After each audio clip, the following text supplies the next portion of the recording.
Oh, hey. Hey. Then I'm going to admit everyone now. Welcome. Welcome, everyone. Hey, Carolina Wheat here, curator at Artfare on our Thursday night series of artist interviews, studio visits, talks, and tonight we have Ghost of a Dream, extremely exciting. Adam Eckstrom, Lauren Waz, there you are in your studio. Welcome. Hello, Hey. welcome to our studio. Hey, and I'm so happy to have you on and have you on Artfare in particularly. I've been seeing your work since I think I discovered probably 2015, 2016 your work, and was always extremely sometimes amused, really intrigued. Just kind of you get close to it, but then you're like, what is this made out of? Wait, what? So there's always this really fantastic curiosity factor about your work. But I think one of the things that is also so just glorious is that your partnership, your collaborations. Here you are. Sometimes it's glorious. Sometimes less so. But the less so still makes the work stronger, right? Well, there's so many questions just in relationship to that. But, you know, I don't want to get mired in some of the details of who does what. That's not what we're here for. But I do want to know, like, you know, meeting and collaborating together. You first and foremost were artists individually, correct? Yeah. I mean, Adam, I feel like you've always collaborated. I like collaborating. I like working together. He gets even more people in our collaboration collaborating. Yeah, we'll talk about that later. We have the biggest collaboration possible right now. And Right. I was super resistant to collaborating. But we met at RISD Yes. far before we got together. Yeah. So a couple of years before we started dating. And then we were both in the city and we re-met and started dating. And then We lived in a loft and I was making paintings about Lauren's sculptures and she was making sculptures about my paintings. and then we kept some of our first projects were we started finding these scratch tickets all around the city, you know, like lottery tickets, and we would pick them up and start thinking about like what these things were. And that was how we first started collaborating, right? Like we both were like really enamored with these objects that felt like they had like people's juju left behind on them, you know, like this really powerful this really powerful like hope and dream and wish, And like all that energy stayed in the object. And that was like with our first project, and it's still like one of the rules we work with today. And then oh, I cut you off. I was gonna bring it somewhere else. No, that's great. Whatever. Cool. It makes so much sense to title your collaboration Ghost of a Dream when that is your, you know, ultimate mission. And boy, do I appreciate the conversation, the concept around the transaction of energy exchanges within objects, energy exchanges within just the collective consciousness, energy, the dream world, the lucid world, you know, all these really fantastic kind of conversations that you can have with other artists, but also society and the everyday. And your work connects that kind of wishful thinking as well as those objects of wishful thinking, and that, you know, that dream world, if it was really a place that, right. You know, it's a really valuable title for that collaboration. I'm really excited to talk a little bit more about your work, but where are you located right now? Wassaic, New York. Aha. So it's about, nobody knows where that is. Well, maybe some people have heard of the Wassaic Project. But it's the last stop on the Metro North line. So 2-hour train ride from the city. We're looking at the train tracks. The rail trail goes through our front yard. And the train, you'll probably hear it You'll later hear in this. Oh my God. In this talk, it's quite loud here. But it's right there. But it's right. Let's see. There's the tracks. Oh my gosh, it really is so close. So close. I'm, you know, as folks likely know that are listening. Thank you everyone for being here again. That I also in Newburgh tonight, and the tracks, I'm looking right at the tracks right now too through the window, and not too much farther. And well, I'm on the less posh side, I've been told, the Catskill side, where like, you know, Dutchess County is like, okay. But yeah, we're on the freight line. You guys are on the passenger line. We are. It's cheaper to hop on the freight train though. Sure. Into the city. Yeah, we've been up here. We moved up about 10 years ago. And it's been full-time 5 years ago. Full-time 5 years ago. We've been back and forth to the city, but we lived in the city for, well, I lived in the city for about 10 years and Adam a little longer. Yeah. And then we came up here right as the Wassaic project was starting, and just kind of fell in love with the area and the lifestyle of like just walking to our studio and just being able to, you know, focus, really focus in on our work. So it's been pretty awesome to not have to shuffle and do all the things. And despite some feeling that leaving the city, they may lose their community,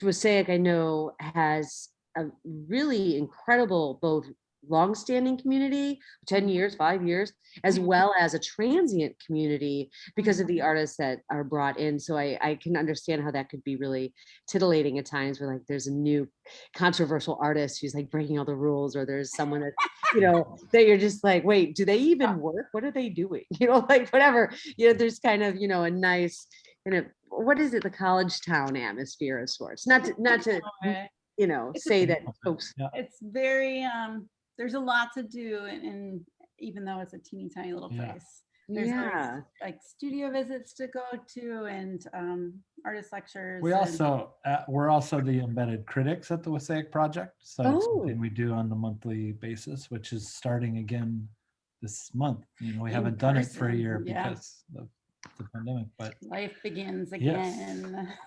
Beginning. I know it is a little, it's fast moving, I think, for everyone, including the government. It's just like every you know, state governments and municipalities and everything, and restaurants and all this stuff.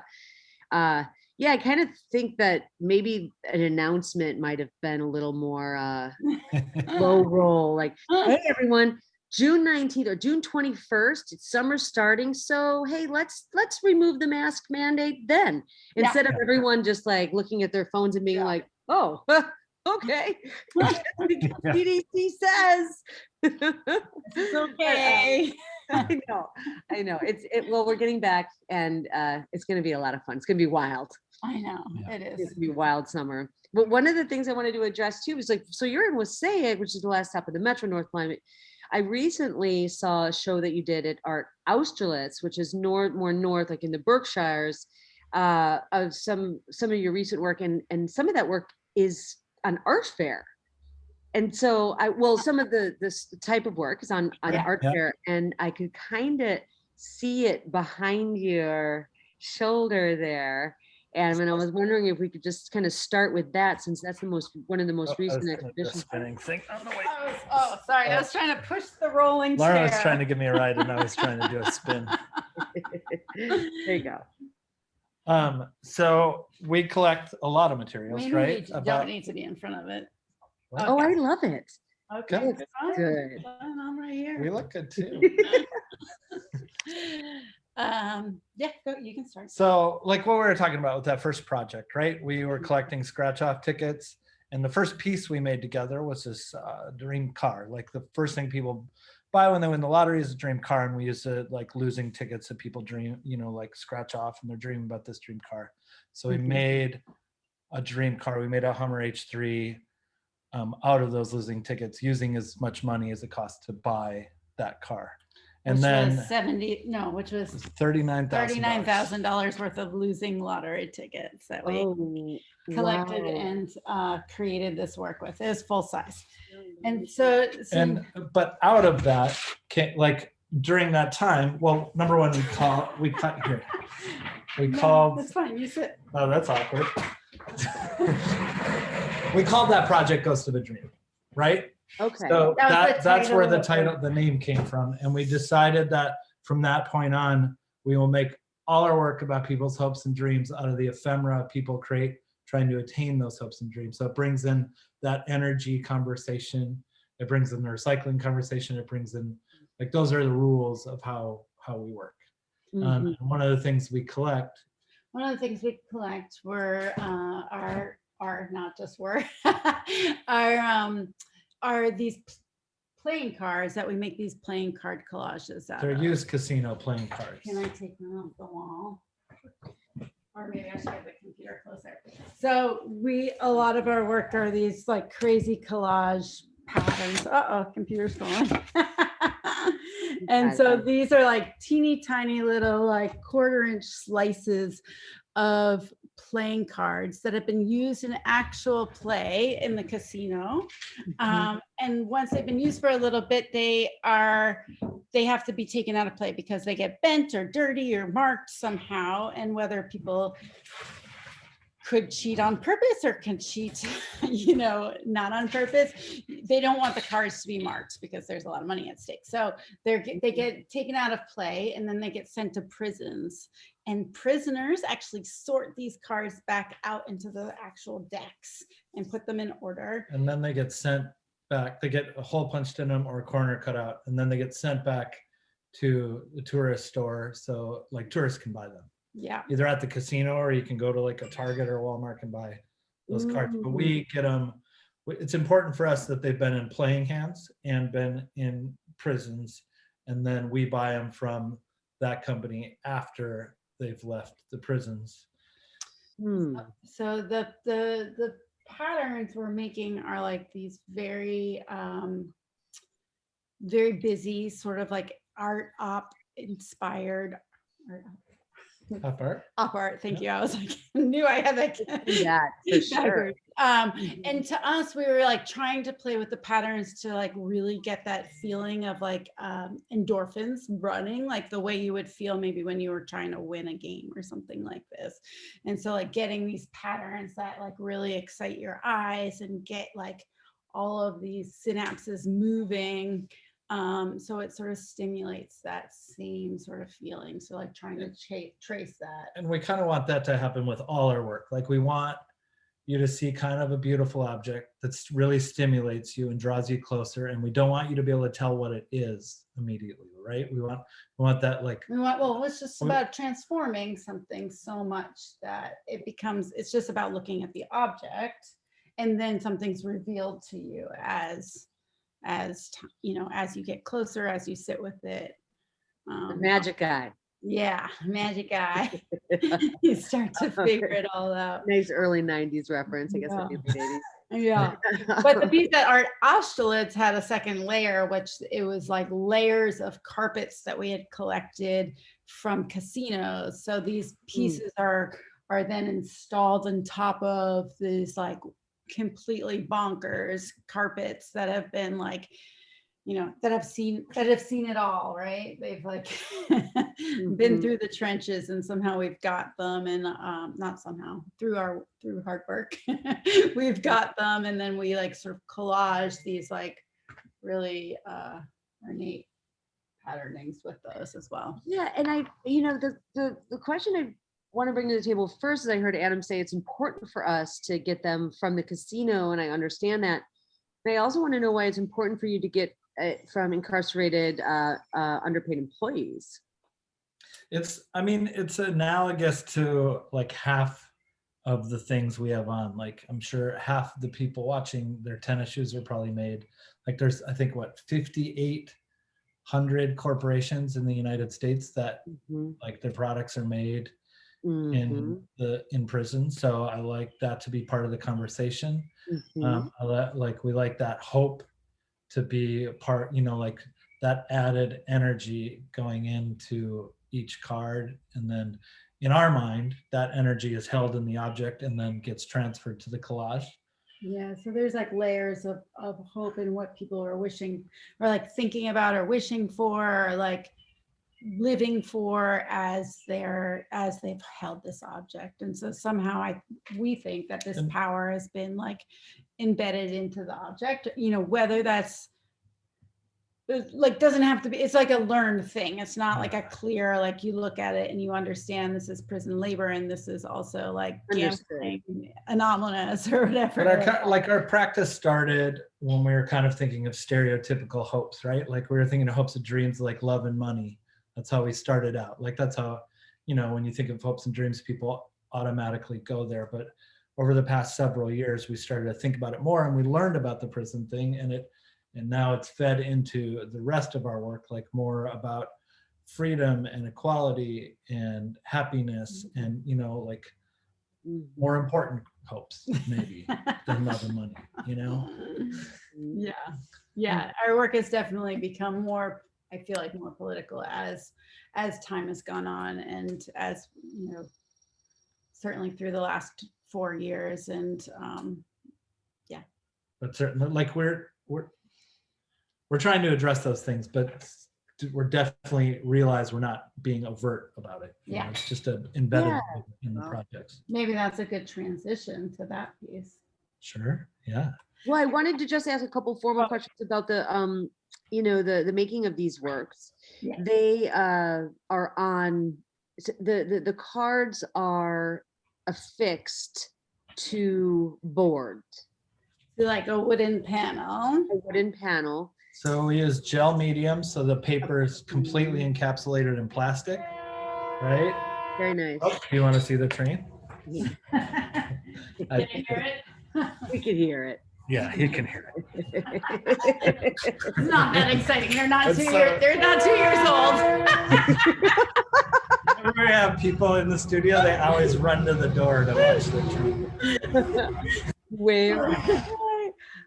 Well, so gel medium, and then they're on the board, and they're so carefully, clearly organized with the commercial design on the back to create these op art patterns, as you call them, and they really are elegant, and you know, as a work in themselves, they have such you know, kind of the pattern themselves from a distance are, you know, they're appealing. Certainly this combination of the hang is also very appealing with the colors and otherwise, and the different motifs that you're getting through each of the cards. I think they're highly considered.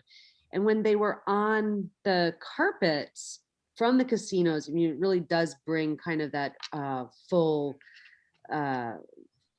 circle in terms of the vision for the casino. So that felt very deliberate and thought through in many ways. But I wonder, you were going to segue to another work. Maybe I should say one more thing in Please. talking about the making of the collages. So they're encapsulated in plastic, right? So then air can't make the paper fade. And then on top of that, we put 4 coats of UVLS, which is an ultraviolet coating. So, Okay. So they also. It's a varnish, basically. So varnish, a water-based varnish. So it's a second protectant against fading. And that's also what gives it, I mean. It evens it out. So you don't see all these awkward edges. Yeah. Like it brings it kind of optically brings it all back together. Yeah. I mean, we're pretty darn careful, but but then also it's also because there's so many layers of varnish that it really becomes one surface again. That's just important information for people who want to own collages, because it's well, you want the archival. We learned the hard way. With that first project, we put it in the window, we had some fading, we replaced it, we sprayed it. It's like now that we know these this way, like we haven't had any problems. Yeah, good to know. And then each one of these, though, even though they're hung like this, they're sold individually. Well, this little grouping this is a little grouping of 4. Okay. But they're almost always individually. Yeah. Like we also have some pieces where there's a piece of carpet and a collage on it. Okay. But then with this grouping, is there symbolic meaning to the 4 cards, their source, or in relationship to any of the pattern making that you're making? Did you, or did they just, you know, aesthetically kind of feel good together? Aesthetically, they work together. Yeah. And we started to like think about like how your eye moves through pattern and like disruptions and like basic like abstract principles of making work. And you know, sometimes we're making them all like when we do these like group hangings together or group pieces, sometimes we're making them all together and sometimes then they're put together after making like we made, series. what Lauren's talking about, because we've only done 2 of them. Or 2 of these multiple panels like this. And we've done hundreds of the other made ones, another one where each one was an arc, so it really was like kind of a concentric circles going out. So that was like built specifically for that reason. Oh no, don't tear it. It just came back from an exhibition. So that one, like, I don't know if am I like aiming this thing? Yeah, like sure. Yeah, it looks good. Yeah. Okay. Away from the dark. Real pro over here. Yeah. Well, I mean, it seems as if you were very productive during our time in quarantine, creating works in 2020, 2021. Would you agree, or? We were too productive. Like, where do I put it all? So when we first sort of like got the orders to stay still, you know, when everything sort of shut down around us, we're here in Wasake, which is kind of an amazing place to be quarantining, but it was also felt a little bit lonely. Like I was nervous that like we were supposed to have a show in Paris and we were doing all these other things and all of a sudden we couldn't do it or reach out to those people. And all that stuff was canceled. And so we decided that we really needed a project where we would collaborate, because Adam's Mr. Collaboration. And that we wanted to reach out to an artist in every single country in the world. But the project stemmed from something we started a couple years earlier. So we started this project in 2017, like a project where we had reached out to artists to film the sun and film the sunset. And so our first project we made this way, we reached out. We first collected on the internet and then reached out to actual artists. The first project I'm sorry, I'm stuttering. We're going to share our screen. I'm going to share a couple images. And we started by collecting sunsets from the 7 travel ban countries. So we were really like when Trump decided that, you know, he was going to outlaw certain countries, just blanket outlaw certain countries, we were really like shocked and dismayed by this. And so we wanted to like make some work to protest this. And so we reached out to artists in each of those countries. And at the time there were 7, and we had them take images of the sunset. We did a video and we did a still based on the video. And so this is the still. And then to follow that, the administration at the time also messed with our DACA laws. And so this is a similar idea, collecting sunsets from the 30 countries that were most affected by DACA. It's actually the countries that more than 1,000 DACA recipients were affected by the law changing in 2017. So we had these 2 projects we had been thinking about for a long time and wondering how we would move forward with them. And so when Adam doesn't like the word lockdown, but I don't. I use the word all the time. I mean, when we were forced to stay where we were, Log them.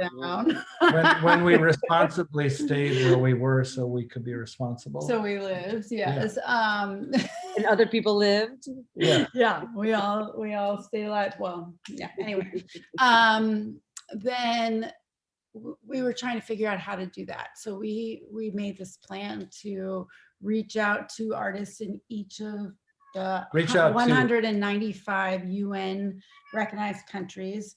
And we've then since broadened that because who's the UN to decide where their borders are, you know, and where whose land is whose land.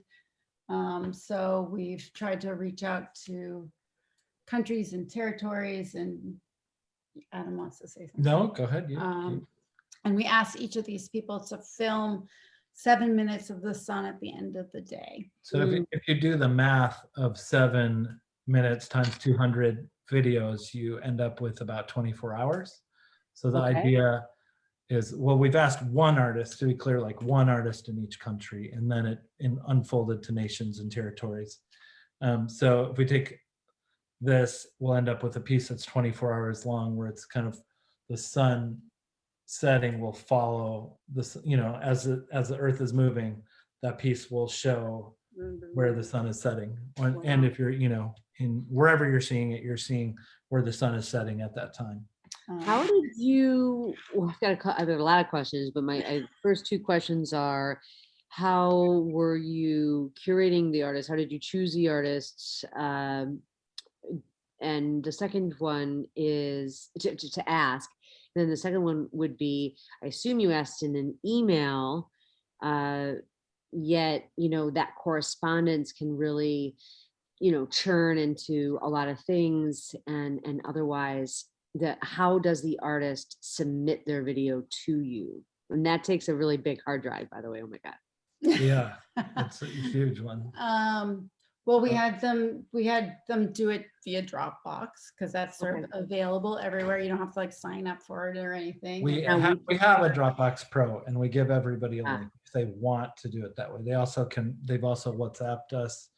We like sent it in so many different ways. So many different ways. That's great. That's great. I just, you know, sometimes you can have everything in one place and it makes the work for you that much easier. It's not possible for, like, a lot of people don't have that much bandwidth, right? Yeah, so one person had to mail theirs. Like, it would just, they mailed a hard drive, because that was like, there was no way they could upload their video, which is just phenomenal. That, like, it's phenomenal that, now we have 197 videos. We're almost there, but oh my gosh. It's phenomenal that people are giving us that much time to video, and like just taking their time out of their day, as well as our wall of sunsets you know, out. the time it takes to like find internet, which is a lot of trouble for a lot of people, right? Yeah. So it's a huge honor for these people to share. So this is a printout of everyone for the purpose of lining it up, because the video is taking a few additions. Some are being lined up via, you know, some are being lined up via the sun, you know, longitudinally, and others are via aesthetically. So we're lining them up aesthetically for an installation in this. I'm seeing a pattern here. Yeah. Well, now we're moving to mountains. Okay, yeah. And cities. We're trying to like figure out, like, how are we going to line these up? Are they going to be lined up by color, or by what's in the scene? Composition, or, you know, there's so many. Where you can even do it. Goodness. And then I'm still very curious about, you know, how you chose the artist. Did you do an open call and have folks submit? That seems like a crazy mad brain thing.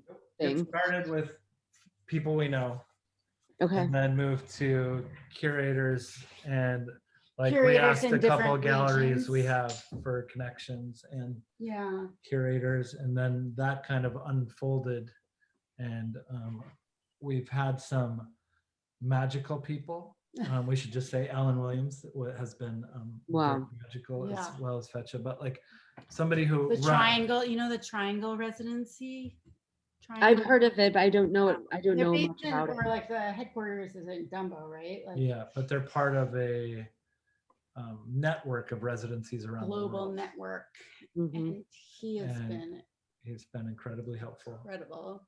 and That's great. connected us to other curators that have been incredibly helpful. Yeah. Yeah.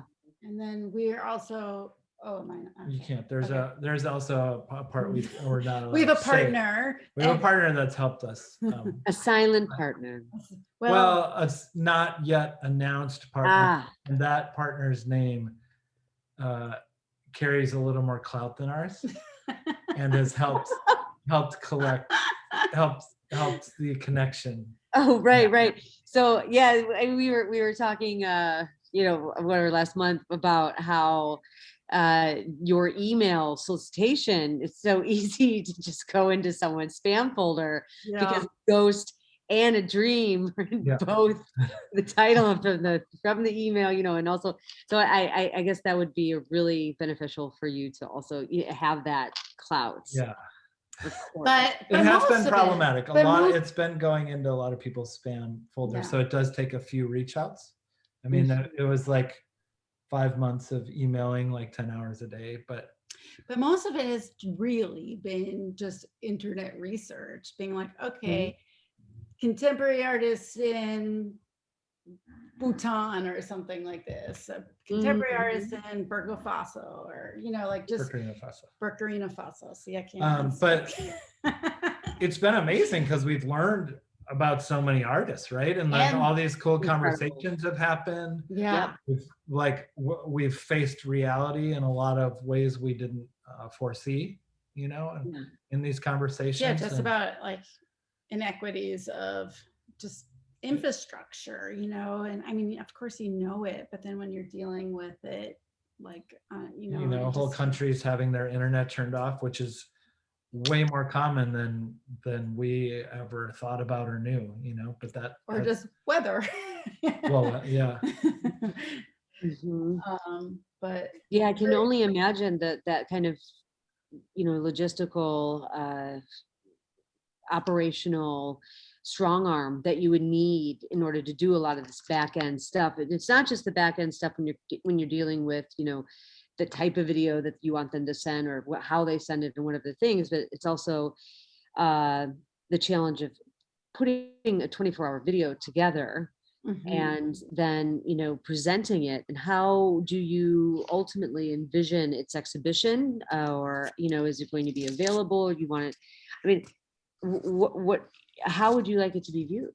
there's going to be several ways. My top exciting way is The original impetus, or one of the two. One gonna of the be two is the standing- 24-hour, and the second is the second is I want to be standing in a room and having the sunset from all over the world all at one time around me. So it doesn't have to all be lined up to the exact moment, but I just want to be surrounded by 200 suns like at the end of the day. Wow. So it would be, then it would turn into a 200 channel, 7-minute video immersive Projection, I think. experience, I suppose. Yeah. and things will be looped. So the nice thing is it'll be an infinite loop, because some people couldn't send us couldn't get enough information to send us that. So some videos actually only ended up being 30 seconds.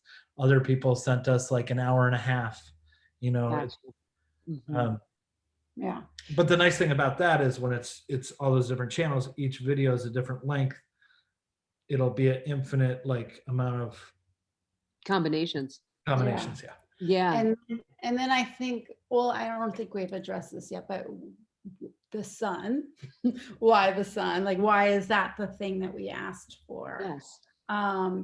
And I think that the sun, we thought, was something that everyone in the world has access to. And it's something that knows no border, is continually traveling. We're continually, we're we're continually like in its orbit, traveling around it. And to us, that was sort of powerful when we were all staying in one spot and we could all see the same thing. You know, so to have that thing. And it's also something that knows no borders, and borders are so, you know, arbitrary and fueled politically. And there is this one thing that nobody owns and we all need. And like it's a never-ending project, right? Because borders are nebulous, they're always changing. There's also like, you know, we have a number of First Nations, but in the United States, there's over 600 First Nations, right? So, and that has some, you know, that's changing, and through wars a lot. So in our eyes, we've created this project that will evolve. And so the other part of the project is going to be a giant website that is not even like, it's just in its brain birth right now, but we want a giant website that you'll be able to make connections with all of these people that have worked on this video together with us. And that's incredible. It'll be just like this big web where you can connect with these people, you can learn about artists all over the world. And there'll be like a world wide web. A world wide web. Yeah. Sorry, we're such dorks. But like, I don't know, for us, it was so important learning the stories of all these people that just so generously did something for us. And we didn't know like 9/10 of them, you know, and people like really went out of their way to like stop in their day and take this video and like contribute to something, you know, something that they don't know anything about, you know. They know what's going to happen. Know what's going to happen. Just like give us go. And it reminds me, I'm confident that you likely have seen Penelope Mbarako's work, and you know, her taking from the internet to sunsets and sun images conceptually instills, you know, source from the internet. You know, you've got those grids. They are impressive at scale because, you know, they're always like 3x5, I guess, and then they're placed in these larger scale stills, or becomes its own object. And yet the amount of effort a time-based piece takes, further, she's just scraping from the internet. Not just, the work's nice, the work's beautiful, but she's scraping from the internet, and you know, you're having those moments of connection. You're having, clearly we're reinforcing the concept of ghost of a dream, but you're initiating, following through, and finding the human behind those images, you know, and so that it really ups the ante, I suppose you would say, to conceptually the idea of the sunset. And let's be real, the sunset, as you said, isn't owned by anyone. I mean, Henry, that's, you know, the Hudson River painters, you know, like there's plenty of sunsets out there for us all to have and work with. So I do appreciate the amount of connection that you must make in order to follow this through. Wow. And do you have any like plans that would refer to you know, any kind of like get together, or are you guys thinking about maybe doing some sort of, you know, it seems kind of like off the beaten path here, like an online party or caucus, or somehow a larger conversation so folks can meet each other? Because it sounds like it's already going to be a sounding board for audiences to learn about new artists. But is there some way that those artists can connect with one another? We're hoping. I mean, we are still like very much in the infancy of this project. We are like at the very, you know, like we're just collecting still. We're gonna debut a little 3-minute like thing, little version of the first teaser of the trailer. Yeah. Well, it's not gonna be a trailer. It's gonna be its own project, but yeah. But a very short version. Very short version, and then with our silent partner, our secret person, secret person partner. Oh, I'm dying to know that. And then And then after that, I think we're gonna like buckle down on how to figure that all out. But we we're definitely gonna have a web-based version so that it can be shown or seen in every place. So it's like very accessible. We want every artist who's in it to also be able to show it, right? And so, great. Like in part of our ask, we want to give the piece back to everybody involved so they can, do a screening however they feel, if they're interested. But if the theory could follow through and not just be about all these places in the world, but actually travel back and exist in the world, which is the reason for one of the many reasons for the website, right? So it can be building, and so everybody can get credit and be linked back into the project. Yes. One of the, I mean, this is also, it coexists really nicely with the, I'm not so sure what, like what would you say is kind of a curatorial project that you began with Art for Artists? And that giving back to the community and creating, I just was hoping maybe you guys could talk a little bit about Art for Artists, because I think it was certainly a fantastic idea. This is Adam's project. I will not speak a word. It is my project. This is an Art for Artists t-shirt, equals greater. So, you have to move this long, luscious hair. It's probably backwards. It says support artists, support change, artforartists.org. So as artists, right, we all like to collect work. And quite often as an artist, you can't afford work. So starting in grad school, I started collecting a lot of artwork via trading, right?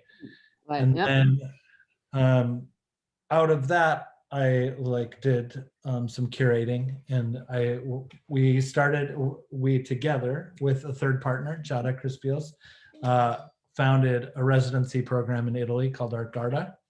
And it was an annual one month annually. And now Giada is taking over to be Benecote Arte.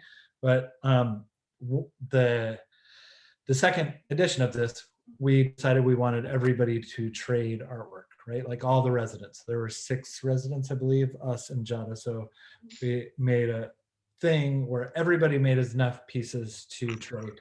And then from there, I founded Art for Artists. So it's a program where I curate portfolios, and then everybody makes 3 more pieces than there are a number of artists. So everybody in the curation gets the whole exhibition or the whole portfolio. And then the other 3, one's for exhibition, the other 2 are for sale. And then the proceeds from those sales go to be donated. It started, I donated pieces to different auctions or like benefits. The most recent one was more social justice based, and it had the flag. And so the piece was curated around the concept of the flag. Yeah, the whole curation was around the concept of the flag. It actually, quite often it's just been an exchange for the artist to collect work, but this one was an exhibition. It opened on July 4th weekend, so that's why I curated around the flag. It did well. We sold both portfolios, then donated that to, I don't know, 15 social justice organizations, as well as started a fellowship at the Wasaic Project for social justice based artists. So annual fellowship just for one social based artist, one a year for 1 month. And it's going to be and it's showing at it showed at Standard Space in Sharon, Connecticut, but now it's opening at the New York Historical Society in June 20th, I believe. Very exciting. And the whole portfolio of the last edition, the flag edition. Yeah. Oh wow. Yeah. So that is so exciting. You guys have shown in a handful of places having something like that that's so timely, that's so wrapped around certainly artists as well as the flag. And I've done lots of thinking about the flag over the years, and I think a lot of artists have. Artists have certainly addressed the flag.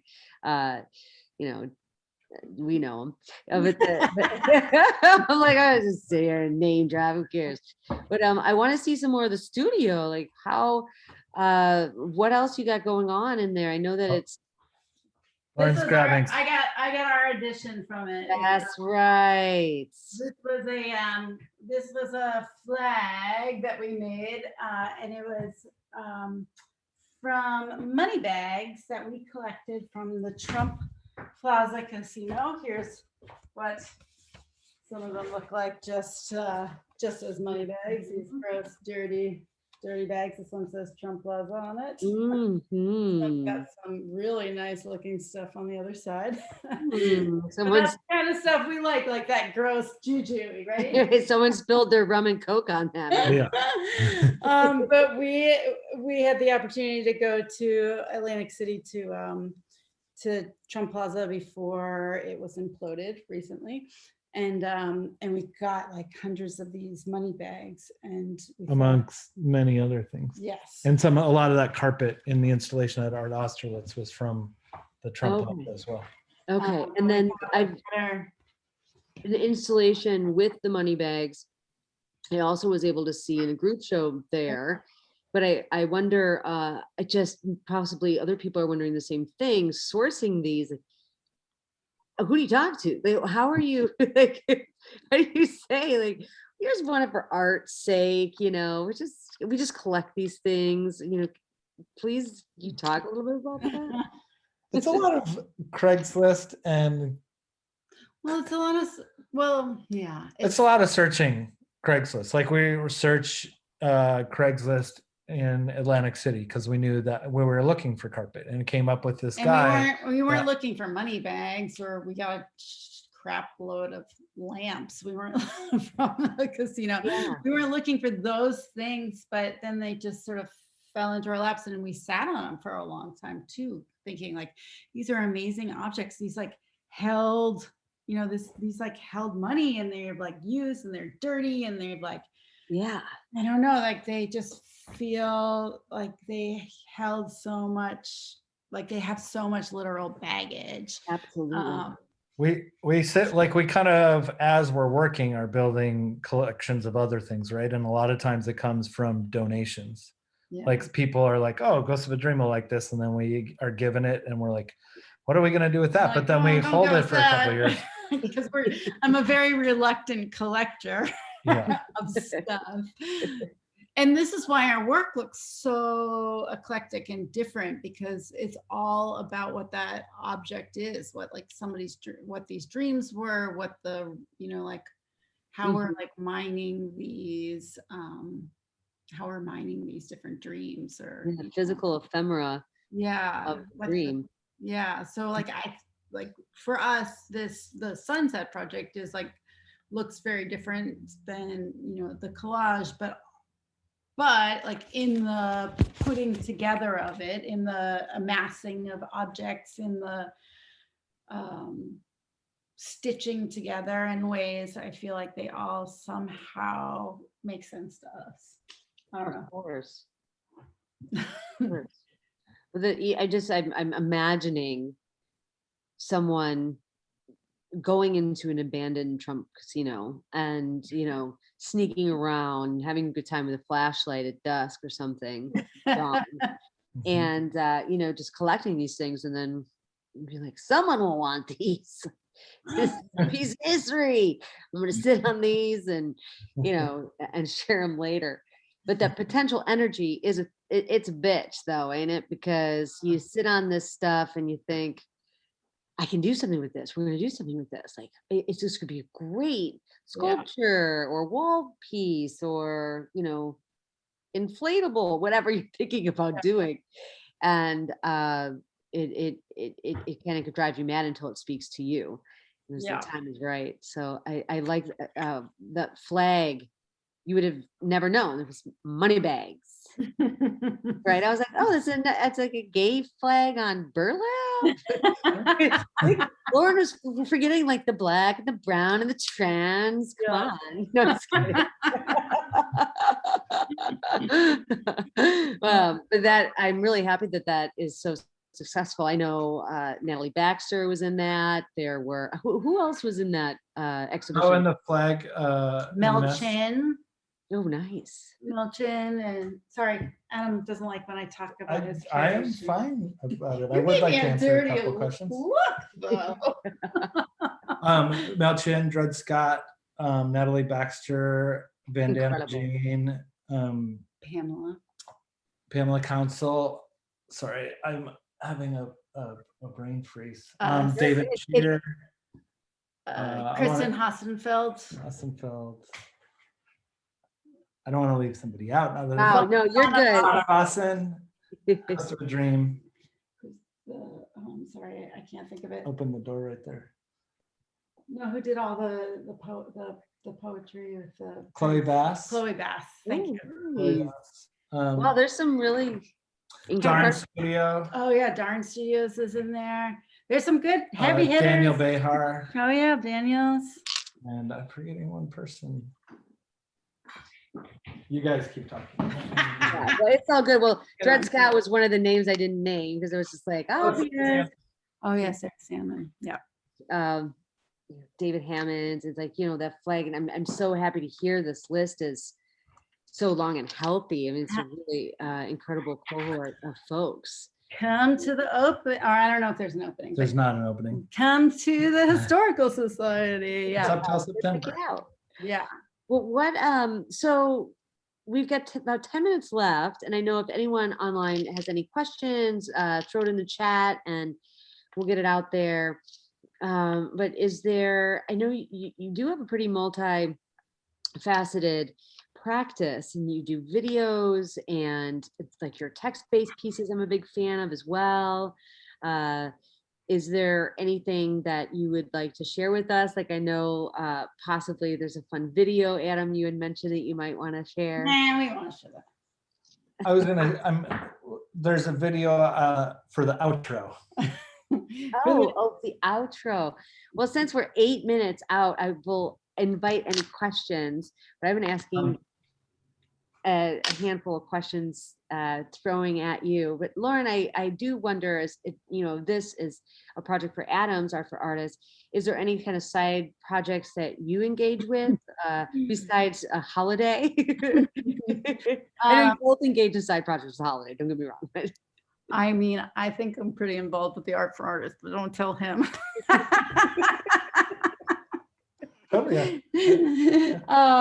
It's hard to be a married couple and not like be totally, and like collaborative, to not be totally ingrained with what, you know, he wants his side project, which is fine. I give it to you. But well, I actually understand this very intimately, you guys. I mean, I'm married to an artist. yeah. You know, I love the artist very, very much. We collaborate. You know, I got something I do. She got something she does. But let's be real, we both do them both together. I know, right? You know, and she gets the credit for one thing. I get the credit. Well, we both get the credit for a little bit of both. Yeah, I don't know. Yeah. It's just it's where your it's so Buddhist, but it's where your ego dies, and you just do it for the sake of doing it, and really make sure that you know, we've just followed the path and the mission. I often get asked this question, you know, oh God, you guys are married and you guys work together and you guys live together and you guys are like best friends. How does that work? It's just like, yeah. Well, we have never been like, What have we never been? we've always been argumentative. Which is a really good thing in a collaborative practice, right? Like, so you're honest with each other and you work things out and it makes it better. So and in a relationship, right? So we just, it takes a lot of us, like sort of really like working things out, and sometimes our ideas don't mesh at first, and we really have to like argue it through or like discuss it firmly through.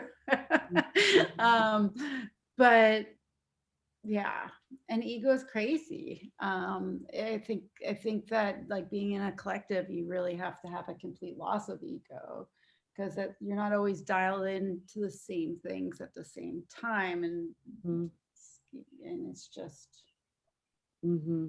I don't know, it's just what it is. I did not know how to do it at first, and I've gotten much better at it. Mm-hmm. How about you? You're amazing. You are.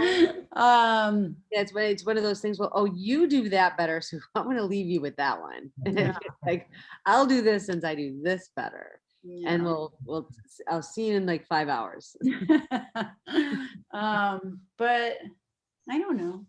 I think it also, like, we've been able to travel together. We've been able to just do so many things together that I think if we had our own practices, it would have been so tricky to do. And we make each other's work better. We just like challenge each other to think outside of the way that like we had both been programmed to think beforehand. So I think that it's been really good. Amazing. Amazing. Aww. Clearly, you've got just a very, very long and accomplished curriculum vitae, and it's only going to get longer and better. And I wonder, is there a couple collaborative, or is there even, they don't even sometimes aren't coupled, but sometimes they're twins, is there any folks you revere or are close to that have a couple making practice as well? Sure. A lot of collab, couple of friends. Yeah. Holiday godparents, Jen Catrone and Paul Outlaw. Oh yeah. And we love the McCoy's work. And we love the McCoys. And we love the McCoys. So they're like a really good couple to look up to. Darn Studio are an amazing couple and make amazing work. Yeah, no, there's I feel like it's becoming, I mean, I'm sure it has been. I think it's but just I feel natural, like right? not always has the woman gotten the You guys? yeah. Thanks to hear that. My cat meowed. Aww. And Liz gave me eyes. Yeah, I feel like sometimes like the woman didn't always get the credit, like that's exactly right, Lauren. I agree. When you got great and like it's just like Yep, Nancy Hoyt and I mean, there's so many different, the classic examples, I mean, we basically could go on forever about and that's so true, where currently it's potentially more acknowledged when it's been always happening, yet there's a new, not so much new, but just about time understanding between, I used to love saying, if feminism is the act of having equal rights in relationship to men, when in business and other things and opportunities, then would masculinism be the form of men, basically like showing up, being the best dads, staying home dads, and yet it doesn't work like that. Masculinism, that's kind of like, doesn't it sound like misogyny? But maybe there's another term that we can use for that real fantastic practice, and especially, and we're really addressing minus a couple folks, like heteronormative collaborations, yet the collaboration between couples in general can often lead to one having more have an extroverted personality versus an introverted personality, or more attention than the other, like more sometimes a silent partner, and it's just all very, very complicated, and I think you guys do it extremely well. And yes, thanks for having us. Absolutely, thank you for being here, and I'm so happy you're on the platform, and I will look, and folks agree. Thank you everyone for being here and being so steadfast and supporting Artfare, and check out their work on Artfare, and certainly we're looking forward to the launch of Aligned by the Sun. Ciao.